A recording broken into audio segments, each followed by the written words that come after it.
फ्रान्सचे राष्ट्राध्यक्ष Emmanuel Macron Bharat भेटीवर येत आहेत. आणि या भेटीला अत्यंत महत्व आहे, कारण फ्रान्स हा युरोपमधला अत्यंत बलाढ्य देश आहे. युरोपमध्ये जे 4 देश मोठे देश आहेत, युके आहे, फ्रान्स आहे, जर्मनी आहे, इटली आहे, त्याच्यामध्ये फ्रान्सचं जे स्थान आहे ते जबरदस्त आहे.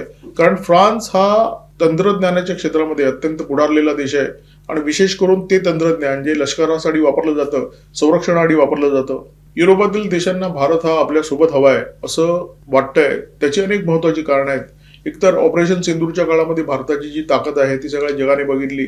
जगाच्या लक्षात आलं की भारत जेवढं दाखवतो त्याच्यापेक्षा खूप जास्त भारताकडे आहे. भारताकडे एक जबरदस्त तंत्रज्ञान आहे.